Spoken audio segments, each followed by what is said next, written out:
안녕하세요. 김주범의 경매구입니다.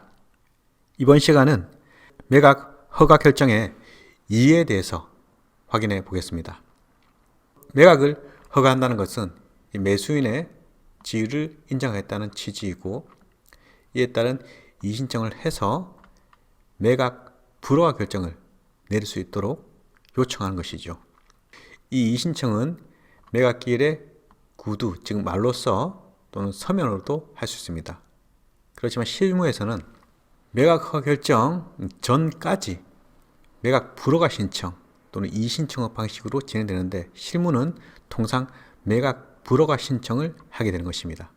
그 이의신청이 정당하다고 인정되면 법원은 매각 불허가 신청하게 되는 것이죠.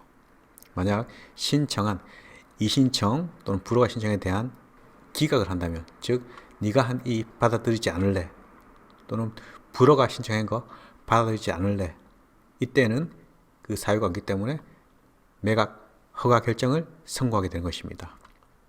매각 허가 결정이 된다면 이때는 즉시 항고로 다툴 수 있는데, 그 사유는 다음 시간에 보도록 하고, 이번 시간은 매각 이의신청 즉 허부에 대한 사유를 같이 확인하겠습니다. 그 첫 번째가 매각 허가에 대한 이사유, 강제집행을 허가할 수 없거나 또는 집행을 계속 진행할 수 없는 경우, 이 사유를 두고 있습니다. 여기서 강제집행을 허가할 수 없거나 이 사유, 즉 허가할 수 없을 때에는 강제집행의 요건을 결여한 경우, 즉 집행 개시 요건, 처음부터 이 채권이 없는 저당권으로 신청한 경우, 또는 경매 신청할 때 그 요건이 흥결, 부동산을 법률상으로 양도할 수 없는 이런 경우가 해당되겠죠. 그리고 집행을 계속할 수 없다. 이 경우에는 집행 정지 또는 집행 취소 사유가 있다는 것이겠죠. 회생 또는 파산 같은 경우, 이자들은 회생 결정을 위해서 또는 파산 결정을 위해서, 그 진행 절차를 위해서 이렇게 집행을 정지 또는 취소할 수 있는 것입니다. 또한 법원에서는 경매에 취하가 됐는데 불구하고 그 취하에 대한 내용을 인지하지 못했다. 이때도 마찬가지로 경매에 대한 강제집행 허가를 할 수 없는 사유가 되는 것이죠. 그 외에도 이해관계인에게 경매가 진행된 사실을 통지해야 되는데 통지를 안 했지 않았다. 이때도 마찬가지로 계속 진행할 수 없는 사유가 되는 것입니다. 즉, 이 절차를 진행할 수 없는 일정한 사유가 있다는 소리겠죠.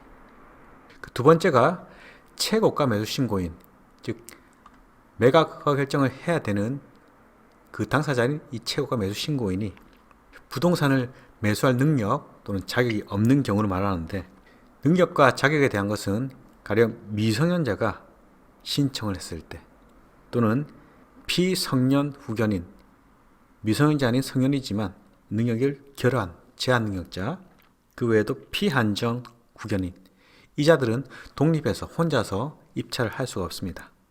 따라서 별도의 그 증명, 즉 인허가 없이는 매수할 수 없는 것이죠.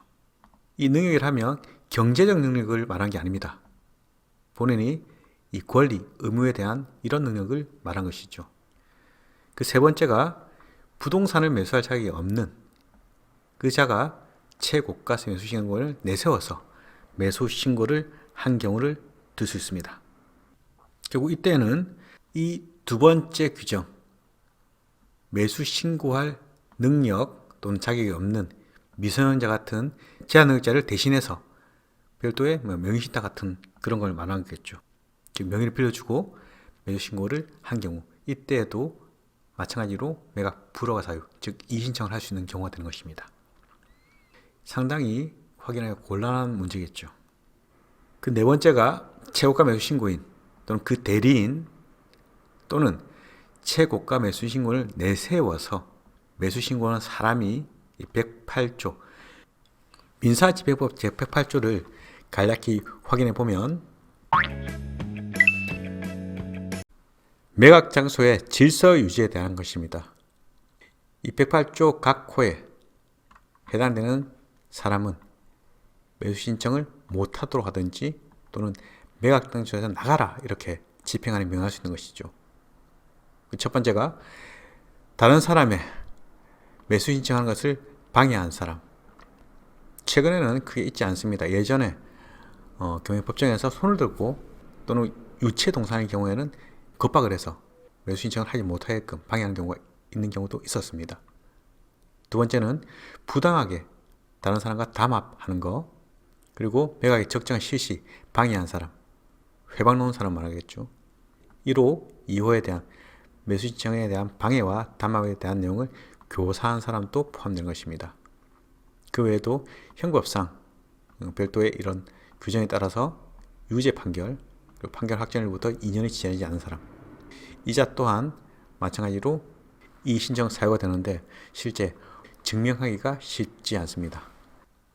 그 외에도 최저 매각 가격의 결정, 감정 평가한 내용의 금액을 근거로 최저 매각 가격을 결정을 하게 되는데, 이때 일괄 매각의 결정, 그리고 매각 물건 회사에 중대한 하자가 있는 경우에도 마찬가지로 매각에 대한 이의신청 사유가 되는 것이죠. 즉 불허가 되는 것입니다. 결국 최저 매각 가격의 결정, 즉 감정평가사가 이 감정평가를 함에 있어서 위법이 있다라는 사실을 확인하고 제시를 해야 되는 것이죠. 한 번에 일괄 매각 할 것이 아닌데도 불구하고 일괄 매각 결정을 했다. 마찬가지로 매각 불허가가 되는 사유가 되는 것입니다. 그 외에도 매각 물건 회사의 작성에 중대한 하자가 있다면 마찬가지로 매각 이의신청의 대상이 되는 것입니다.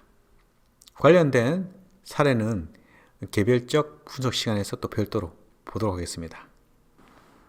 그 예의치 못한 일정한 손해가 발생해서 매수인에게 손해 위험이 있을 때도 이의신청을 할 수 있습니다. 가령 천재지변이 있다. 그 밖에 채무가 매수 신고인이 책임질 수 없는 사유로 부동산이 현저하게 훼손되었습니다. 지진 또는 홍수가 났다. 그에 따라서 부동산 가치 하락이 있었습니다. 즉 훼손이 있었다는 소리겠죠. 그 외에도 이 권리관계에 대한 변동이 발생되어서 매수인이 책임지지 못할 손해가 발생했다. 이때에도 마찬가지로 매각 불허가 사유가 되는 것입니다. 즉 부동산의 물리적인 훼손 외에도 이렇게 소유권 취득할 수 없게 되는 경우, 이러한 경우에도 매각 불허가 사유가 되는 것이죠.